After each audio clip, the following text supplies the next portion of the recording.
Welcome to Inspired Artist Podcast with me, Porter Singer.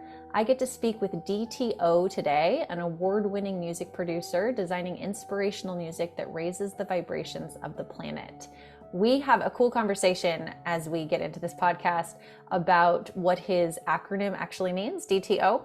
So I'll save that for later. But DTO kicked off his career with a spark with his remix of Love Me by Grammy-nominated producer Stonebridge. Followed up with Nameless Energy, a yoga soundtrack recognized by Deepak Chopra for the Kirtan project Jai Ram featuring Tara Devi. He is passionate about creating unique multi-sensory experiences through music designed to elevate human consciousness and give back to our global communities through his work with nonprofits. DTO performs his live yoga music internationally with world-renowned yogis and yoginis, including Hemalayaa and Cristi Christensen.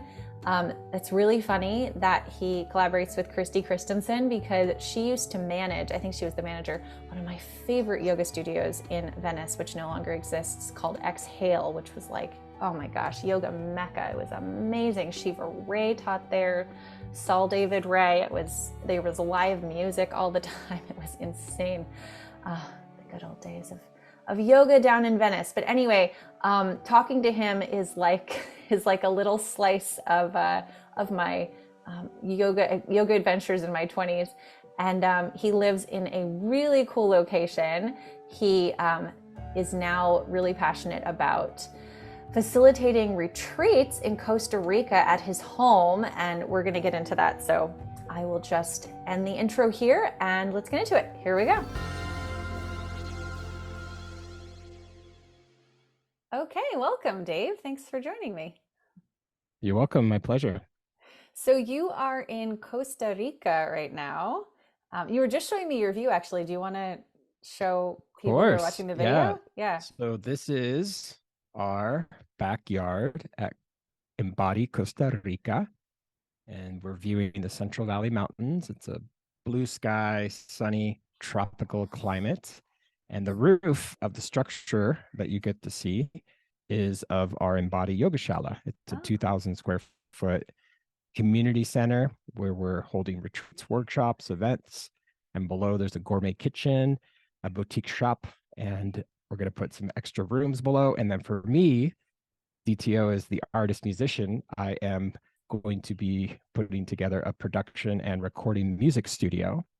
So anyone out there that's an artist and a musician, of course, which most of you are, this is a dream for me to be able to have my own place and space for people to fly in. We're only 25 minutes from the capital city airport in San Jose, Costa Rica. We're in a charming little town called Atenas.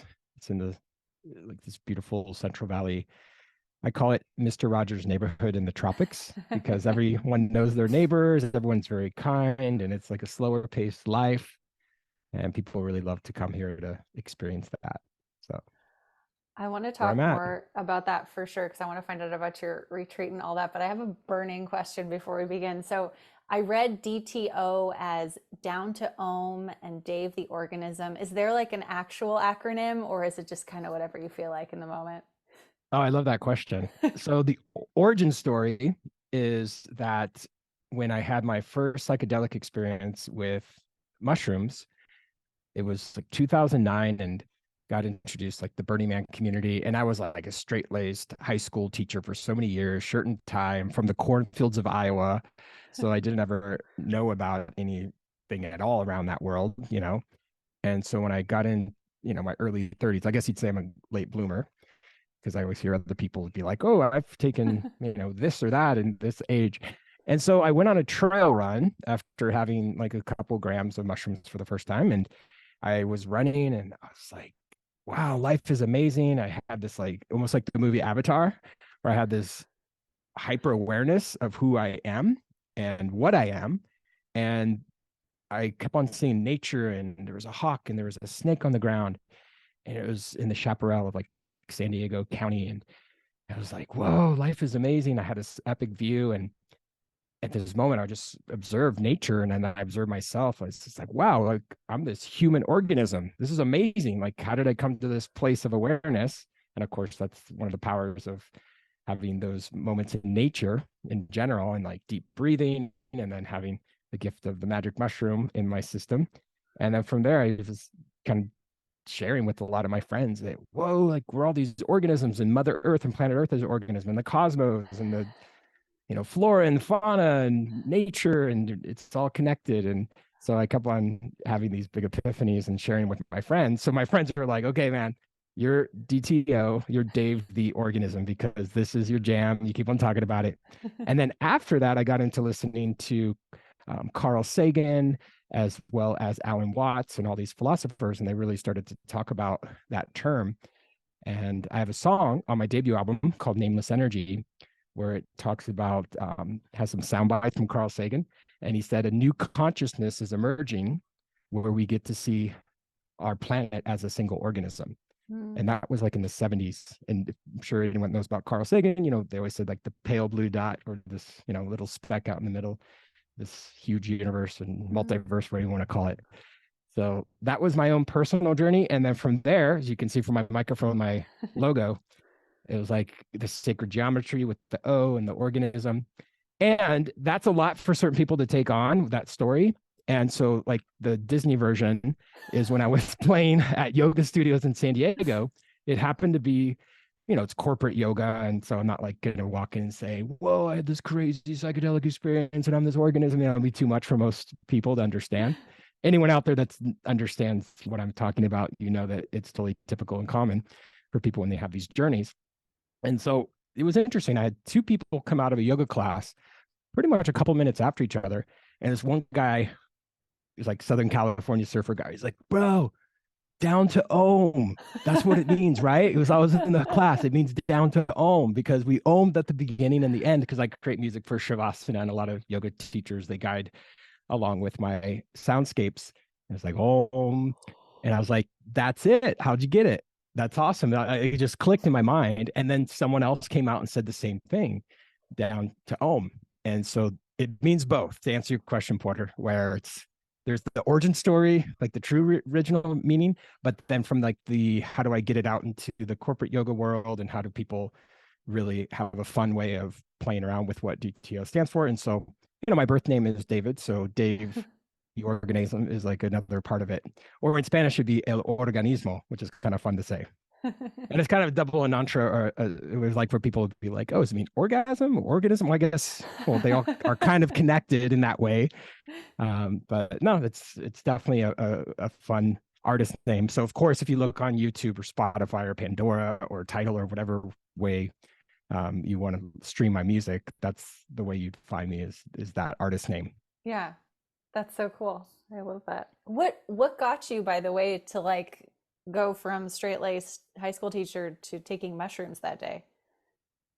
Oh, that's an amazing backstory, because I was, got my master's degree in educational technology, and I was like really leading this straightforward, as you said, straight-laced style of living. And my dad was a school teacher, and, of course, his vices were smoking and drinking, which was taught for those generations. And, back in the day, the Sinatras, they always had their martinis. So I guess every generation, every era has their, and the hippies in the 60s, 70s are taking, LSD. And so there's all these eras of time and space, or, different indigenous tribes are taking, peyote, and of course, ayahuasca is being used often for ceremonial experiences. So, every generation has had that way of having some alchemical experience with their organism, right? Their body. And so I ended up finding a time in my life where, we've all been there if you're looking for love. And so I was on this dating app, and I ended up meeting someone that happened to live like within a 5-mile radius of where I was living, in Poway, California, if anyone knows where that is. And beautiful soul, very good friends with her. She's an amazing singer, named Krista Richards. And it ended up being where I was like, oh, we're going to go on a date. Okay. And so she was singing on her first date, and it's like, oh my gosh, you have an amazing voice, or amazing soul. And so we just started the date more. And then she was telling me about this whole scene that happened called the rave scene. You know about that, Porter? I didn't know anything about it. Well, I only know about it intimately because my ex-husband was a raver before we got married, but I was never involved in it personally. So I have a lot of good stories.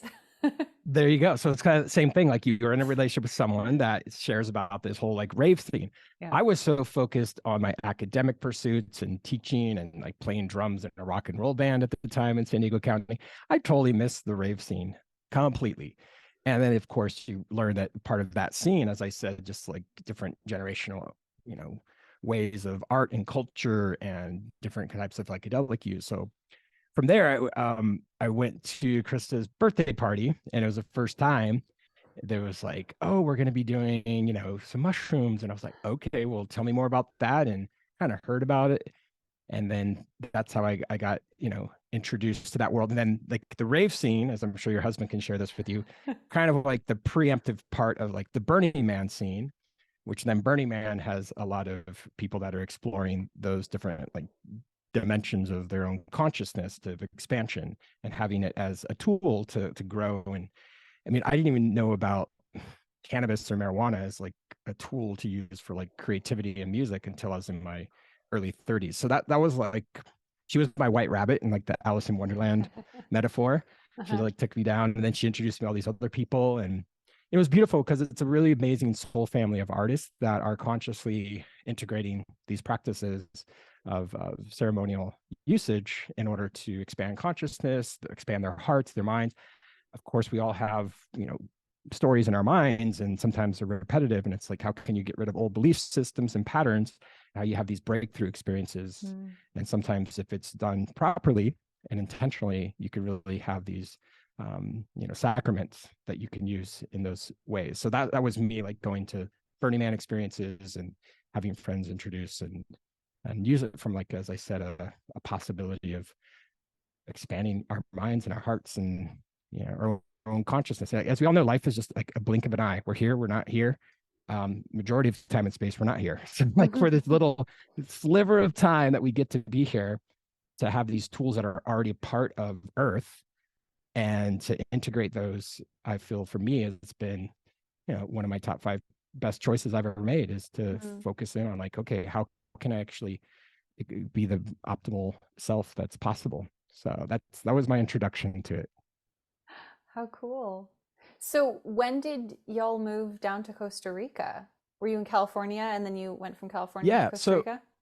So I'm kind of like, if you look on the macro level of my life, like I'm on like the 3rd main chapter in my life, because my first chapter of my life, I was born in the Midwest, and I got to have an amazing childhood and great opportunities. Worked in the cornfields, waited tables, shoveled snow, valet park cars, and had that paper route kind of generation back in the day. So I'm 48 right now. I was born in 74. And so I had about 20 years of that. And then during my university years, I was at the University of Iowa. I wanted to learn Spanish. So Costa Rica happened for me in 1997. I got to come to different Spanish-speaking countries. I went to Mexico. I went to Tulum back in 93. I actually went to Spain in 94, studied in Venezuela in 96. And then I came to Costa Rica in 1997. And it was such a beautiful experience. I just really had this space in my heart that I felt very aligned and connected. And I felt at home, all of us got to be born somewhere on the planet. We're here. I mean, I'm sure the stork may have brought a few of us, but so like we always have like a roots or some hometown, but also when you get to travel, sometimes you go somewhere and you're like, wow, this feels like home. And, a lot of people stay within a, short radius of where they were born, but other people like myself, I just really had this desire to travel.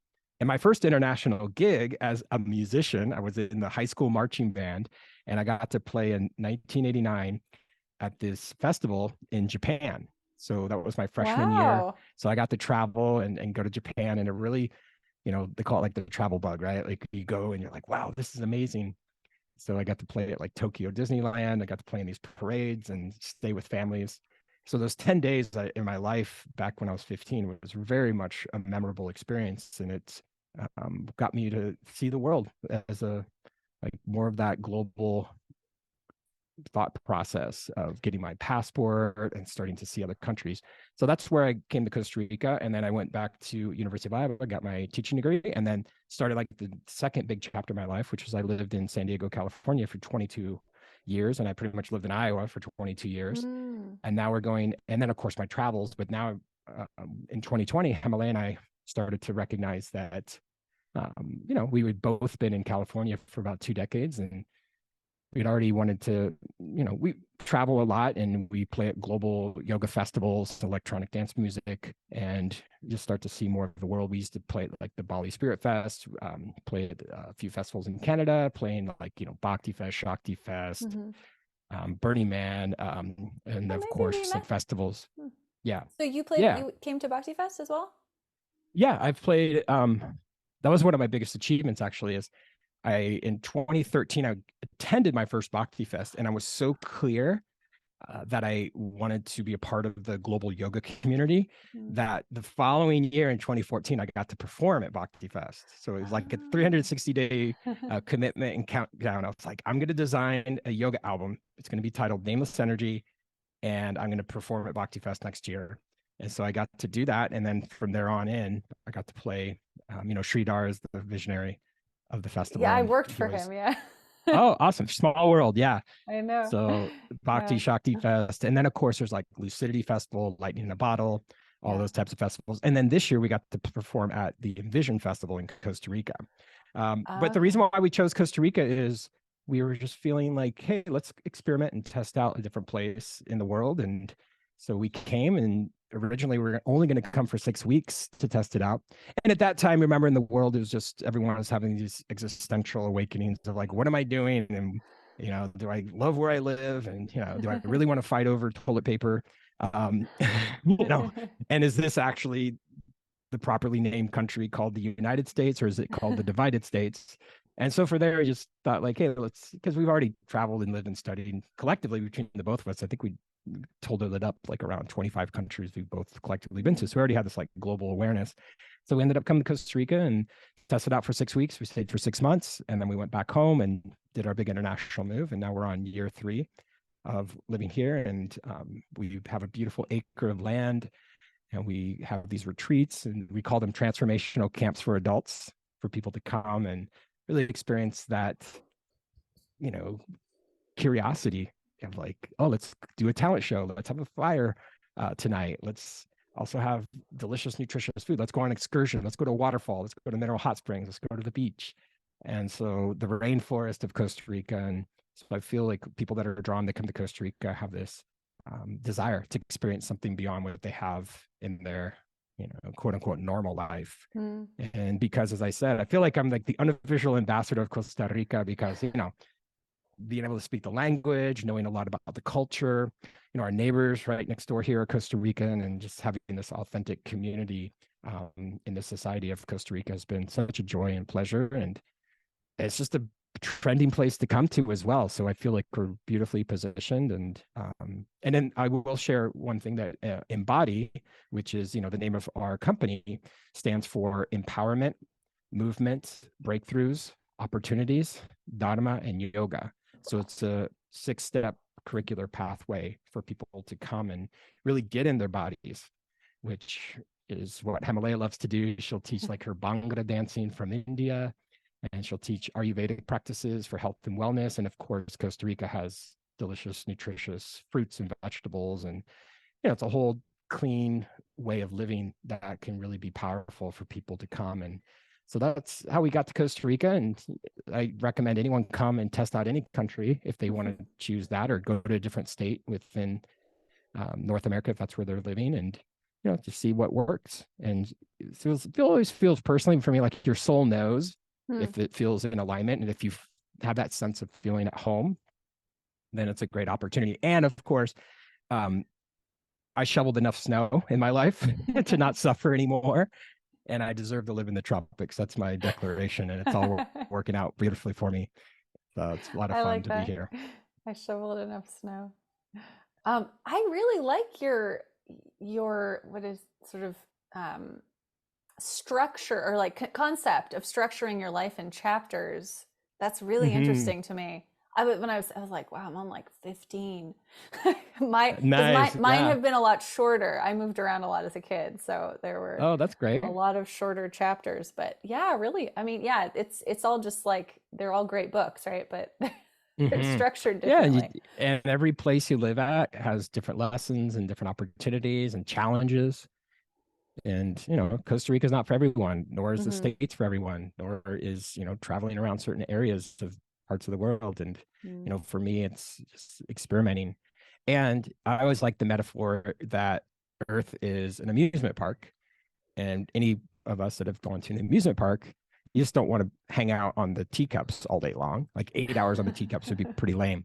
It's great for like a quick, let's start out the adventure, like 5 minutes on the teacups. Okay, and then let's go down the lazy river. Then let's go on Space Mountain. And let's go on this huge, crazy roller coaster. But to me, it's great to experiment and test out different countries and the benefits. Like case in point, Costa Rica doesn't have a military. It's one of the most peaceful Mm. countries in the world. Their money is actually recyclable plastic from people that have disposed of plastic. They recycle that. It's Wow. 100% sustainable. They use like hydroelectric power, solar power, wind power.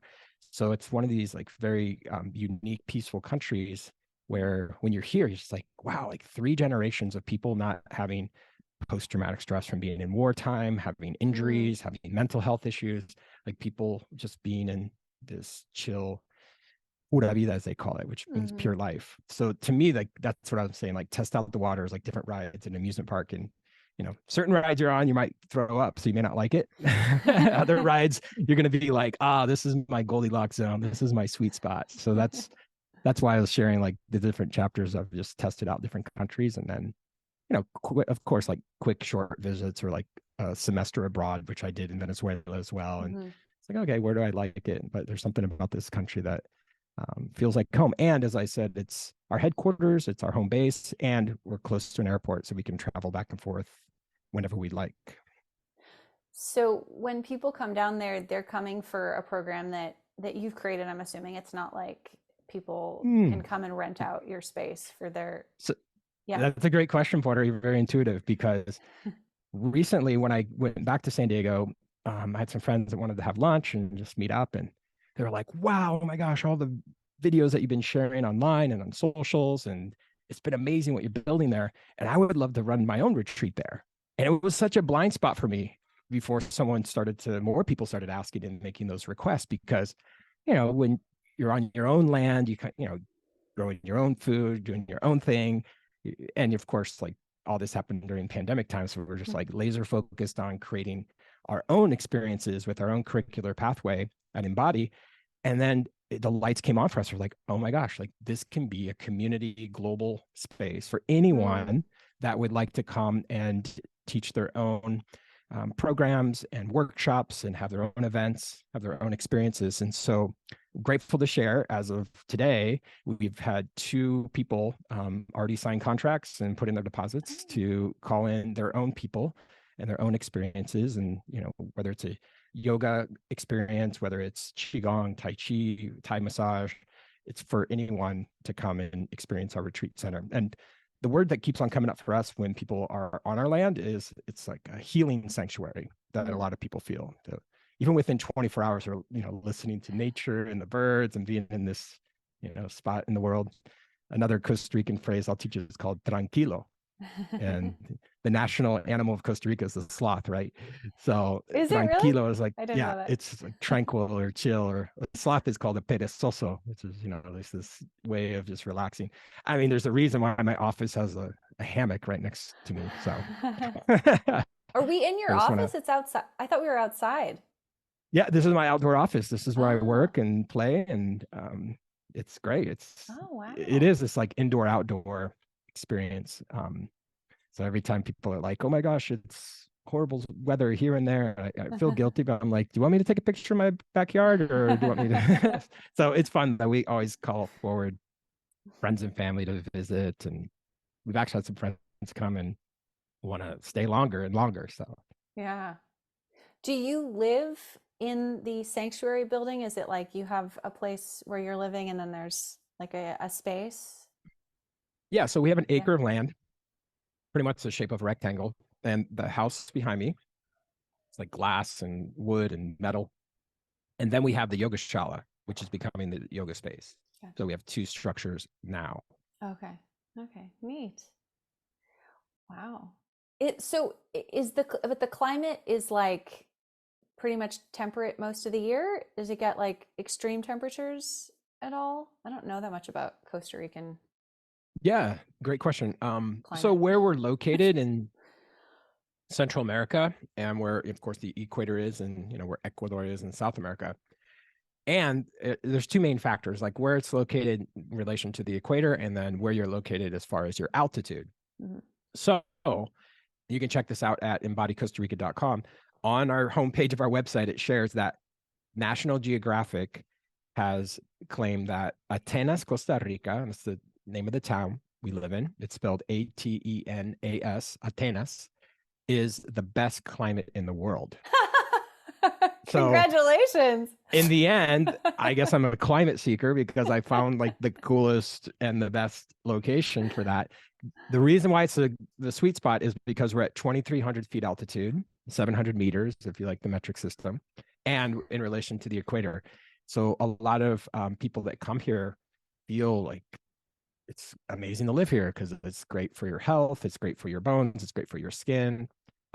You don't have to it's tropical too. So it's like year round, it's 80% humidity, which is always better for your skin, the largest organ. When I lived in San Diego County, I love San Diego. No, not trying to say anything bad about being in a high desert, but you're living in a desert. I was always like coconut oil on my elbows and my face, and I was always so dry. And so in Costa Rica, it's like this lush, abundant place to be in. And it always feels good from mentally, where you wake up and there's all this fruit and birds chirping and blue skies. And I love the rainy season as well, though, going back to the whole climate, because it's a tropical rain. You're not cold, you're not freezing, you're not going to get hypothermia. It's a tropical, beautiful, you can just be in nature. And so that's one thing about living in the tropics. It's pretty much dry season, rainy season. Right. Okay. But people come year round to enjoy this country and this land. So yeah, if you're freezing somewhere right now, or if you're tired of being cold all the time, then come and thaw out in Atenas, Costa Rica. It's a lot of fun. That's so funny. And I'm assuming that was, I don't really believe in coincidence, but this was something you were not consciously aware of when you moved there. Yeah, I didn't know. Okay. Well, we did figure out in the end, 3 was a magic number for us. When we first came to Costa Rica, we lived at the ocean because we thought, oh, we'd like to live at the ocean.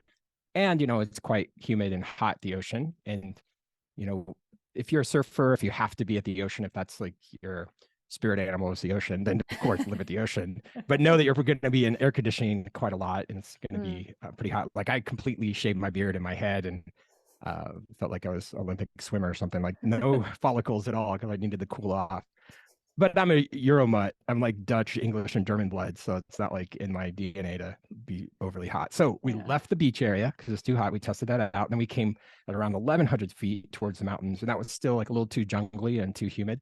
And then we came up to Atenas. We were testing it out. But yeah, when we first came to the country, we didn't think, oh, let's find the best climate in the world. It just happens to be we landed here. And yeah, I agree. There's no coincidences. And as I said before, living in 4 seasons in the Midwest, I definitely feel that it's lovely to be somewhere where, it's not overly extreme weathers and conditions. Yeah. Gotcha. Wow. Yeah. And it's great for creativity too, because when I wake up and it's green and it feels abundant, oh, there's birds chirping and there's butterflies and there's hummingbirds and there's all these sounds of nature. And it just inspires me to start playing my piano, start to collaborate with artists, musicians that want to fly in and be a part of a project and a collaborative experience. So that's what I really love about it, because where the rubber hits the road for me truly is, how can I optimize my creativity? And for that, it's having mind, body, spirit, right? So when my body feels alive because I'm eating fresh papaya every morning, and when my spirit is just flowing with ideas, and then my mind just feels so expansive because I'm in this abundant place in the world, it just really feels great. Because, mentally speaking, if I'm oh my God, I'm just trying to survive and stay warm, then everything else kind of goes away as a priority. So I definitely feel that having that routine and having that practice and ritual can really, in the end, allow me to be as healthy as possible. For me personally, I've eaten, very healthy the last 17 years compared to how I was eating the standard American diet. have a crazy before and after photo that I can share with you. I lost like 60 pounds, but it was really like choosing a way of life enhancing choices. Where it's like, oh, I can make this choice. And then when I made that choice, it was like, I felt more of like energetically, like I was an open channel. Like, wow, these ideas musically and creatively are flowing through me because I'm not stuck or I'm not blocked or I'm not like literally constipated or I'm feeling, fat, sick and tired, because I used to feel like that. And so for me, it's almost though unconsciously or maybe consciously at this point, Porter, I'm making choices that allow for my own personal music career and that way of paying it forward and sharing my music with anyone that aligns with it. It feels that those are the choices that I've made to, yes, in a sense, it's almost like I don't want any excuses or any blocks in my way that would make me feel like, oh, I can't create music today because XYZ. So that's the open flow state that I'm always welcoming into my life. Yeah. Oh, I like that. That makes a lot of sense. And I love the pine trees behind you. Oh, thank you. Yeah, they're painted, Yeah, but we do love them. Oh, beautiful. Yeah. That's they're like actually, a setting, right? Yeah, well, it is creates a actually not too dissimilar from what the back of the actual house looks like in terms. No, I mean, it's not English countryside, but it's like lots of trees because I live in Washington, so gorgeous country. Very green. Yeah. Love it here. Gorgeous. Very cold. I mean, well, not very cold, but like, rainy sort of. Well, do the best of both worlds. Be there for like 9 months, come to Costa Rica 3 months, Totally. Yeah. I lived in Phoenix for a very long time. So I was married. We lived in Phoenix. I moved out here to be with my current partner who works in Washington. I was very happy to move actually because Phoenix was like a different kind of heat than you're describing. Oh, definitely. Yeah, for sure. It's way different. And it was sunny. Well, Phoenix is like if the air conditioning technology all of a sudden gets wiped out. Oh my then God. everyone's not doing well. At least, you can. Phoenix is definitely one of those places like, oh my gosh, if it weren't for that one technology called air conditioning, no one would ever be able to survive here. Yeah. No, that is really true. Well, that's great. You get to move and be in different states and explore Washington and the great outdoors. I haven't like gotten the seasonal depression thing because I feel like I still have Phoenix sun running through my, my blood. Yeah. Like 4 years later, like really. It was once a zoni, always a zoni. Yeah, it was. I can summon it at will, I think, and just So wonderful. What type of inspiration are you finding down there that's like, how does it feel different? I guess not, visually and climate wise, but just like in terms of like what you're creating. What is it? How does it feel great question. Being there? So energetically, I feel that this land, and that's one of the reasons why we chose to live here, is we just kept on feeling so deeply connected to the land. And, when I was a kid growing up, we had a cottage, like a little cabin out in the woods. And I always remembered just feeling so free. And that's really what it feels like for me. That's pretty much the bottom line. I feel like that's what all human beings are seeking at some levels, like freedom and self-expression and being able to just be unleashed and like, yes, I can play. I can just be in life and be connected to myself and others. And another great thing about where we live is there's really a beautiful growing community. Even tomorrow evening, I'm going to be going to a men's group in Hemalayaa on our Embody Yoga Shala leads women's groups monthly. And what I love about it is there's the local, ticos, which is the name for Costa Ricans. So there's like the Latino community local, and then there are some expats that live in this little town, and then there's tourists that come. So there's this beautiful mixture. So what it feels for me is like there's a bridge of opportunities. And that's one of the great things about my choice of becoming bilingual in Spanish and English is being able to move in both of those worlds and bridge together those ideas. So Latin American music has its own instruments, its own flavor, its own, sabor Latino, as they'd say. And so what it has felt for me as an artist and musician is it's really opened up those opportunities to collaborate with different types of instruments, different people, different perceptions of how music can be created. And then, of course, I always am rooted with the fact that I've been classically trained on piano. I'm a drummer as well. And then the other side of that is the electronic music that I integrate into my music. And I bring in a lot of mantras from Mother India and different instruments like the sitar that other people will play or people will sing. So it's added this other dimension to who I am as an artist. I have 4 songs that you can stream. That one is called Electricidad, and the other one's called Energía, and that means electricity, and the other one means energy. And they're with singers from, one's from Mexico, one's from Colombia. So it's really integrating, all 3 of the Americas, right? North America, Central America, and South America, and of course, this whole region called Latin America. So that's what it's felt like for me, is like musically to be in this really fun experience. And I would say as well, there's a lot more people that are listening and connecting with what you call like medicine music, right? Where it's like instruments from the land, from, Pachamama, which was like a name for like Mother Earth, La Madre Tierra, as you'd say in Spanish. So there's that influence that has had an impact on me. I'm like, wow, like, yes, like this is really beautiful to add those different aspects of instruments into my own sound design. Oh, beautiful. Are those recent tracks, the Spanish language ones? Yeah, some of those one came out in 2019. I just had a remix of one. I have a new one coming out soon as well. Oh, cool. So I've been experimenting more. And, one of the things I would say too, to kind of answer your question in like how it's impacted my music and my creativity, is because when I moved to, it was in a time in the world where there's so much chaos and people are just scattered all over, right? Mentally. And what am I going to do? And what's my purpose? Where am I? Why am I fighting with people? Why are people fighting with me? Why is, whatever is am I red, or is it blue, or is it purple, or is it to vax or not to vax? I love you not. There's all these like crazy like extremes that were taking place.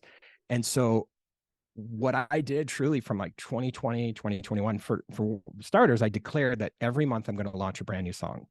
And so if anyone follows me on Spotify, which of course is a really popular app for people that practice yoga and meditation and healers, then you'll recognize like that era of my music. There's a lot of ambient meditative music.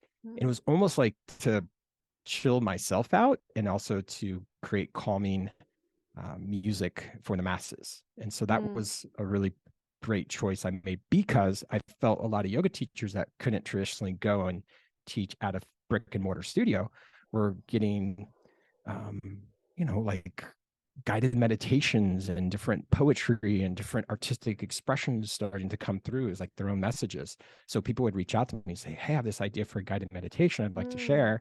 Could I put my meditation to your soundtrack?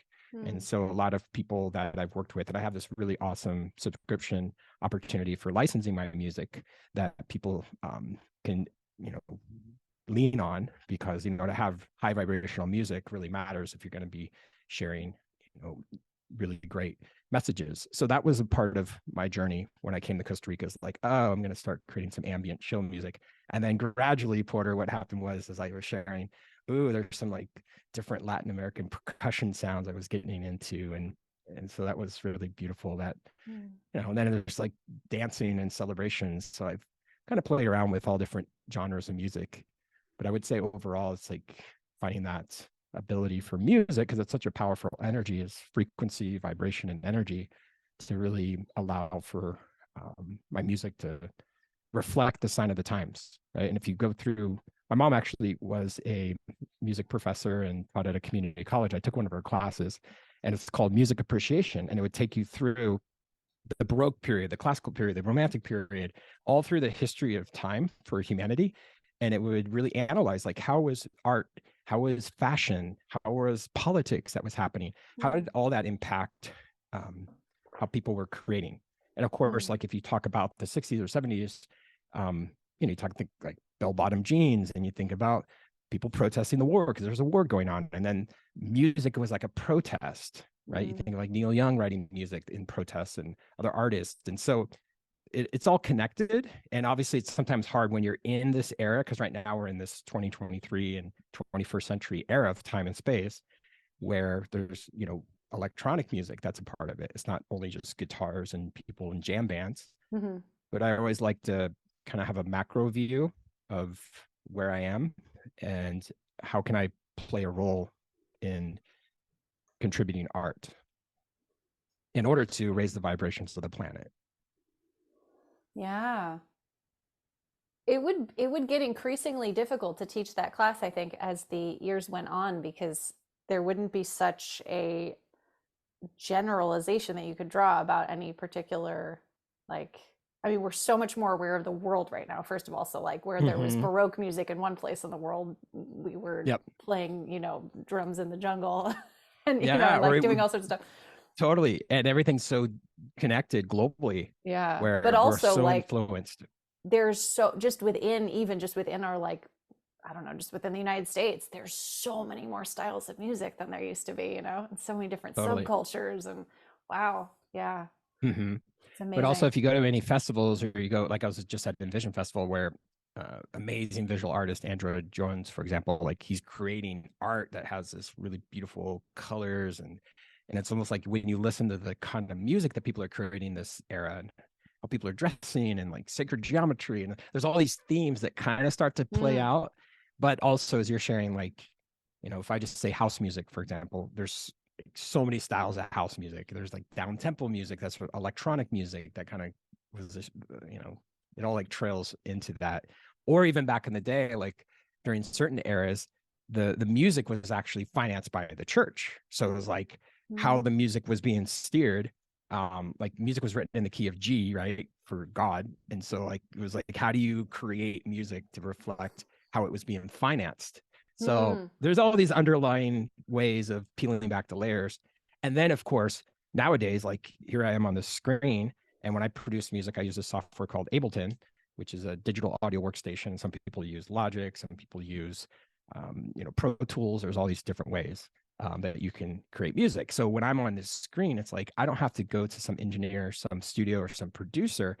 Now the biggest shift I would feel, and you know about this as well, is like people are empowered now to create and design their own music. They don't have to, you know, you just go on YouTube and you get a mentorship relationship. Like that's something I do, is I teach and I show people how they can design their own music and create their own signature sounds. So now it's like, you don't have to get a record deal or a label. You don't have to be like the Beatles and go to Abbey Road. It's like Abbey Road's like right here, right now on your screen. You can create it all. So that's what's really fun, I feel, about this new era of music. And yeah, it's fun to experience, you know, new sounds, new music. But I, you know, I always love the music that I grew up with, of course, but I'm very highly influenced by different styles of music as well. Yeah. And so you sing a lot of mantra music as well, right? I used to. I'm really into the idea of using English now. I do mantra too. I still really love that, but I'm really into like writing my own affirmations and turning them into songs at the moment.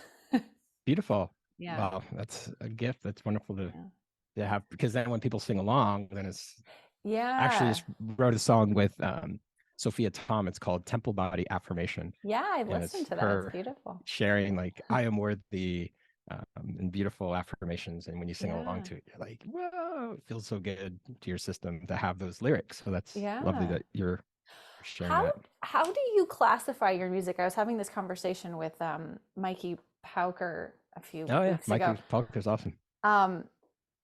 Because like you create, I'm sure you could genre your music, however that's conjugated. You could put your music into a genre that had to do with how it sounds, you know, like whatever type of electronic music you're making or whatever. But you could also consider it in terms of the impact or the message that it provides, right? Would you be for having like a high vibe category or like a self-empowerment genre or something like that? Like what do you see as sort of is it something you think about, like genre? Well, you're almost, in a sense, as a musician, when you launch your music, whichever software program that people are launching music, they kind of, in a sense, require that you choose what kind of genre. Yeah. So even just this morning, I uploaded a song that's going to be coming out, and the main genre is down tempo.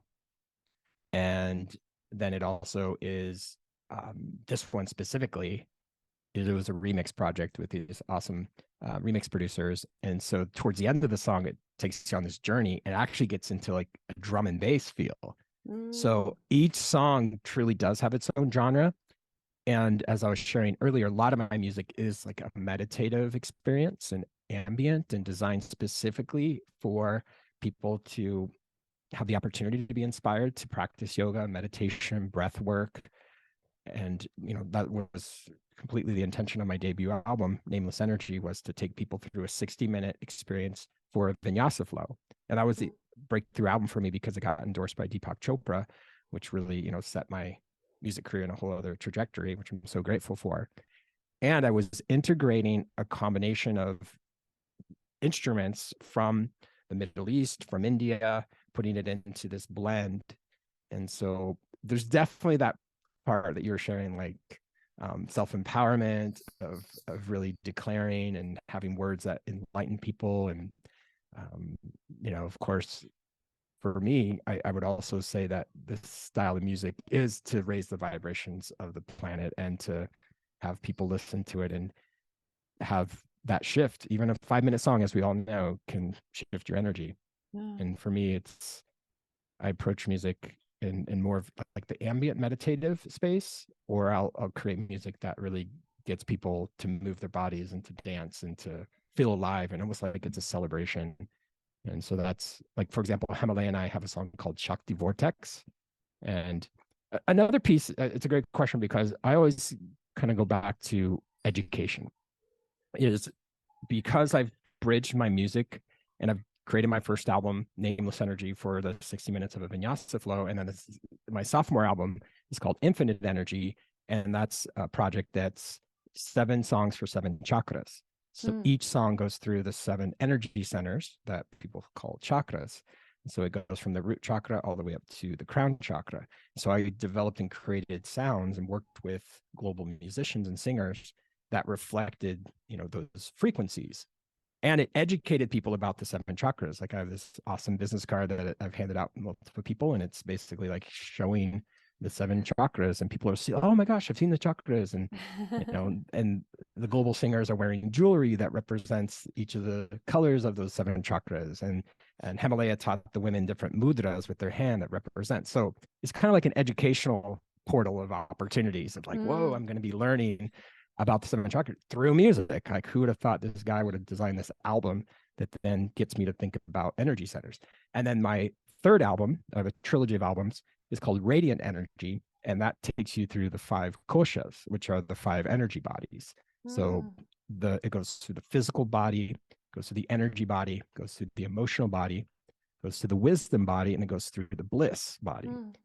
And there are also, Sanskrit words that people are singing and bringing into the lyrical experiences, and then the music reflects the seven chakras for my second album. My third album, the koshas. And so I personally, I didn't even know about the koshas. I was, this funny story is I was in the backyard with Hemalayaa, and I just, grateful to say I had this sold out launch party for the 7 chakras. And I was like, okay, you celebrate, and it was great to have many celebrations in life. And then the mind or the heart's like, okay, well, what's the next project? And I always had this vision, probably because I'm a Star Wars fan. I always wanted a trilogy of albums. And so essentially I was like, okay, well, Hemalayaa is from Punjab, which is the province, North India. I was like, okay, well, is there a number less than 7? Because I wasn't up to, because I was a full-time teacher and I was doing so many other, tasks in my life at the time. She's like, what about the 5 koshas? I was like, I don't even know what that is right now, but I like the number 5. That sounds like, chewable. I can do that. I can do 5 songs.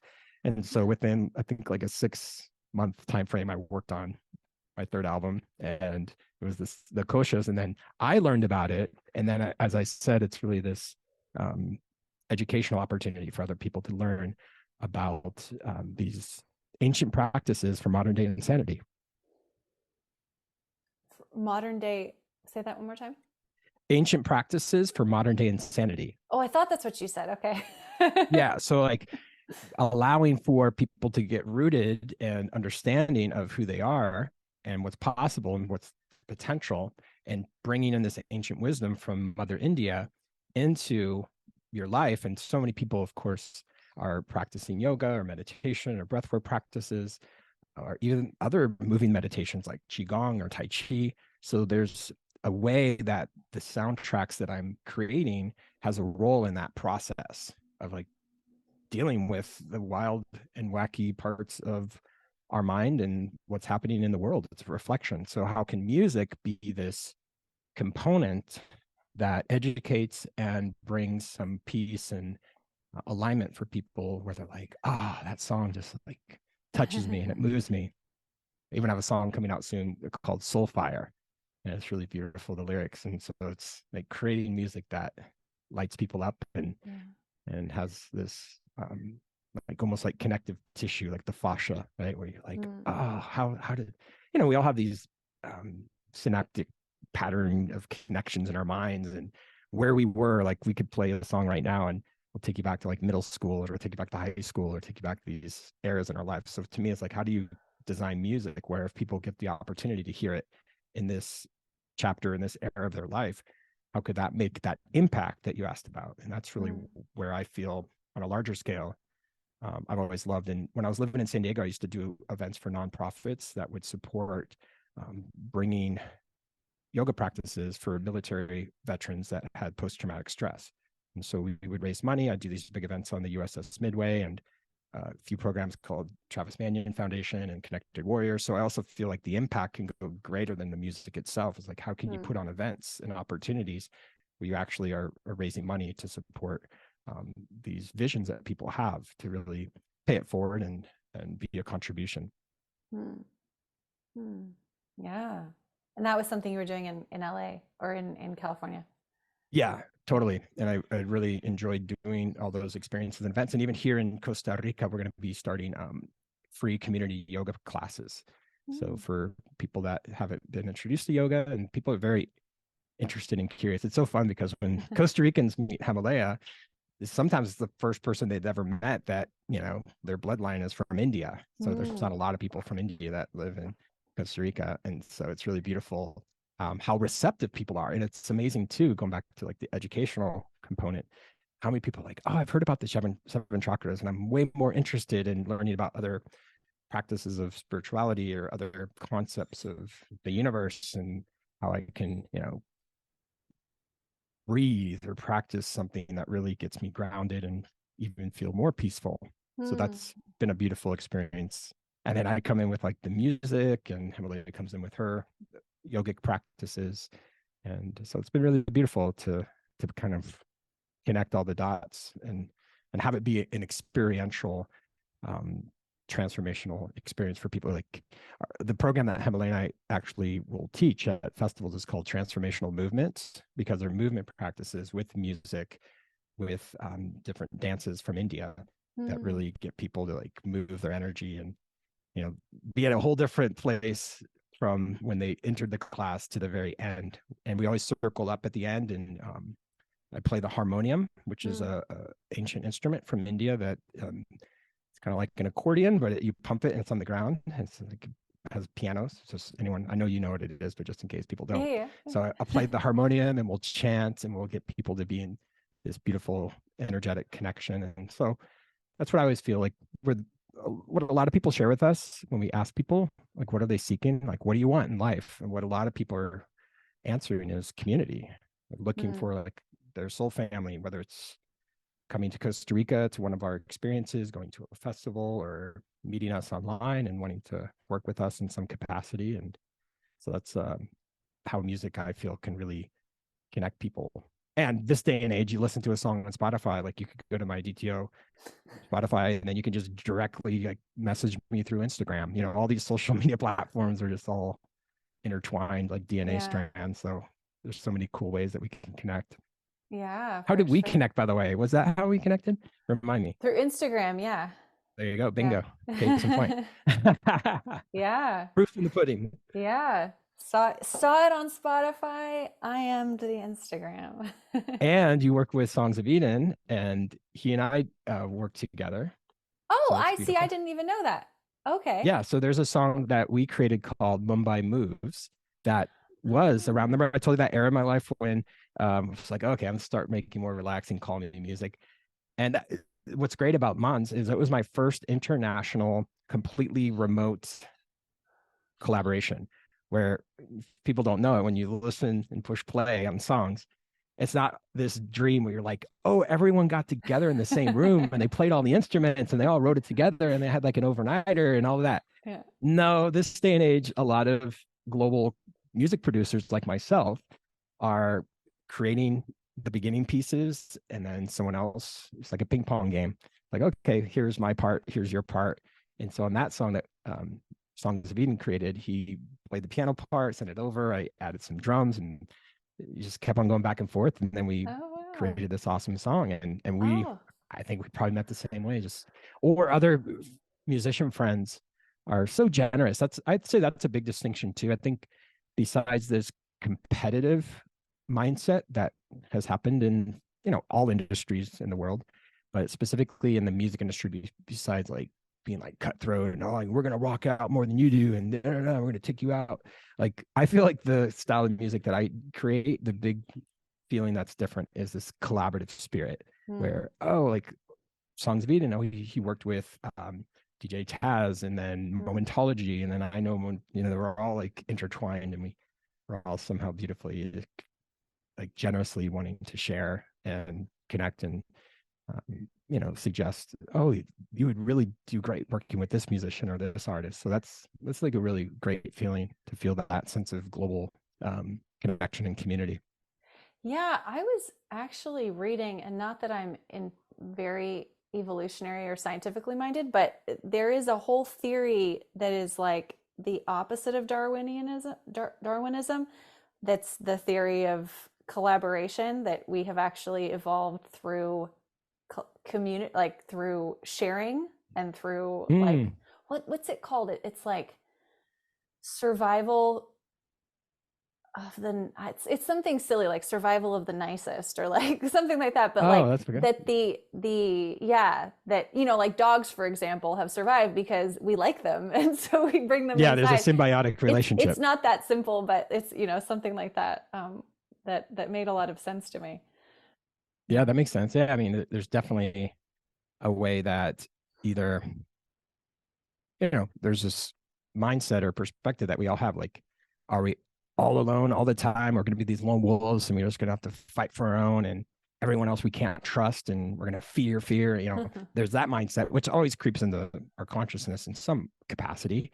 Or is it like, wow, like my heart's open, my mind's open, and, we're not needing to be this like dog eat dog energy, where we can actually support our neighbors and make requests and be like, oh, I'm growing some fresh, bananas on our land here, and our neighbors are growing, they have coconut trees next door. I'm looking at them right now. It's like, oh, do you want some? Here's some, exchange some bananas from some coconuts. And it's like back to basics kind of philosophy.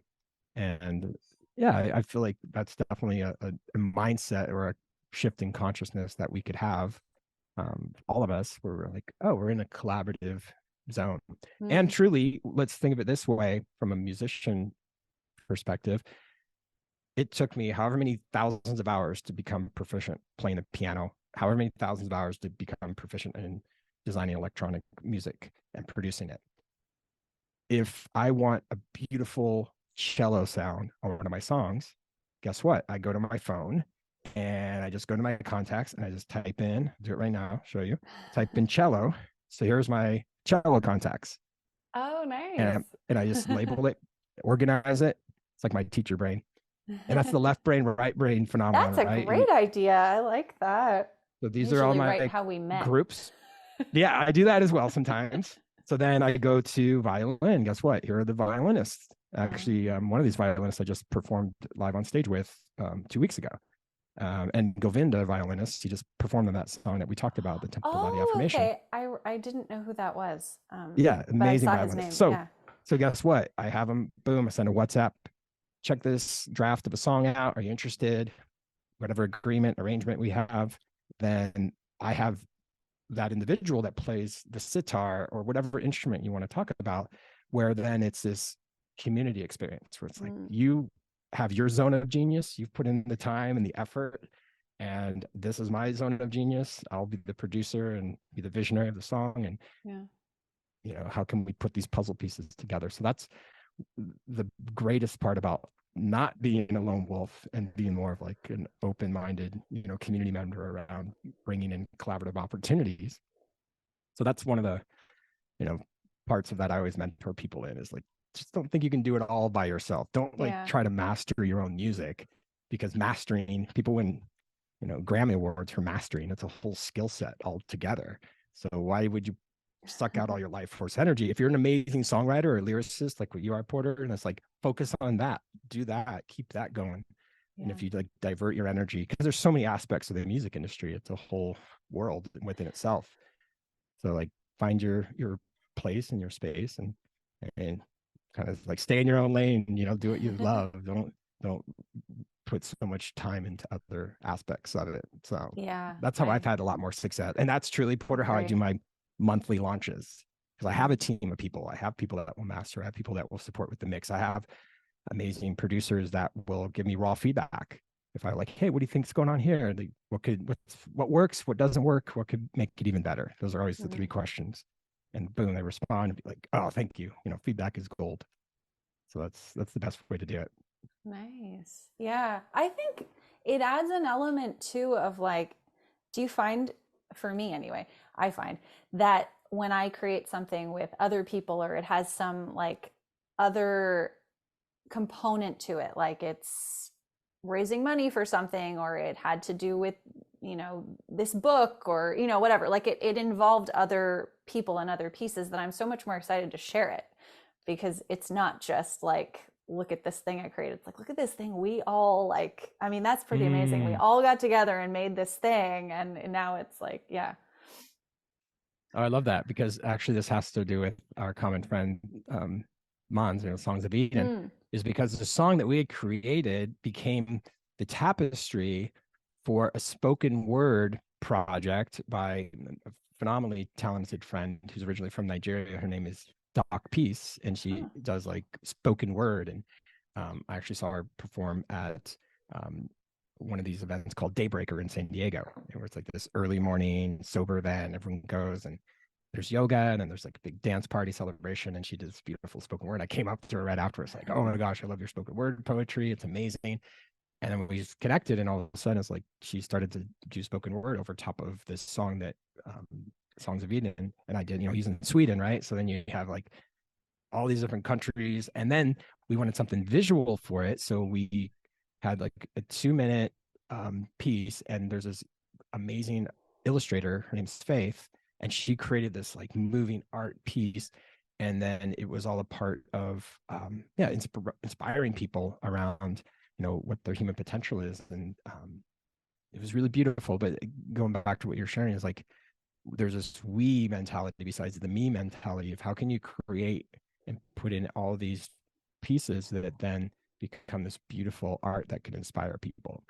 So that's like playing that role, however it is, or going back to what I was sharing earlier about doing nonprofit work with different organizations, and knowing that my part in it can help raise money or support different events. I was doing so much nonprofit performances at some point where I needed to like be maybe like no more than 8 per year, because I was doing different outreaches. Like early 2020, I remember there was like big like Australian fires that happened. A lot of people forgot about it because the whole thing happened. And I did a big event down at Balboa Park in San Diego. It was this beautiful event. We raised like $50,000. And then I was doing work for like bringing yoga to inner city children in San Diego County, and the Sean O'Shea Foundation. And so I was doing a lot of different nonprofit work. So I think I kind of overextended myself at some level, where I was like, okay, I also need to make some green coupons and have some kind of financial exchange where I can, you know, pay the bills. So Yeah, I definitely agree with you on that. And I've definitely played that role and it's been beautiful. I have to sneeze, so I'm going to edit this out because it's so weird. Excuse me. Okay. I'll remember to edit this out. Perfect. I loved it. Let it out. Let it go. Let it flow. Wonderful. Yeah. No, I usually try to mute myself and like let you talk, but you'd already stopped talking, so there was no going back. Excuse me. You're at the 1 minute and 8 or hour and 8 minutes. Is that what we're do at? The Wakanda sign. We've been going for an hour and 8 minutes? No. Oh, maybe we have. Yeah. Oops. Okay. Well, anyway, thank you so much. Yeah. Thank you so much, Dave, for being willing to do this and, talk with someone that you've never met before through Instagram. I really appreciate it. Do you want to share your links and how people can reach you and stuff? I'll have everything in the show notes, but, just please share what you would like me to share. It's a one-stop shop with me. Everything is at dtomusic.com. Once you're there, you can find ways to license and subscribe to a program that I offer. Also, you can get merch. You can also find all my social media links. You can fill out the contact form if you want to reach out and possibly inquire about mentorship programs that I offer. And if there's any singers or, as I said, people that do guided meditations or audiobooks, podcasts, anyone like that, that would like some support in how to record and do it professionally and post-production work, I offer those kind of behind the scenes services as well. So if anything, go to dtomusic.com and reach out, or go to Instagram, DTO Music, and let's have a conversation. That's what life is about, like seeing how we can support one another and be a stand for each other's greatness. Awesome. Well, thank you. And thank you all for listening. And we'll see you in the next episode. Bye. Thanks, Porter. Thanks for tuning into the podcast, y'all. Please like, subscribe, rate, comment, whatever the platform you listen to podcasts on offers you as a way to let its algorithm know that you're enjoying these episodes. That really helps. Also, there's some links in the podcast description notes that allow you to support the podcast in a way that benefits you and us. So please check those out. And if you'd like to stay in touch with me, you can sign up for my mailing list at portersinger.com. We'll see you in the next episode. Bye.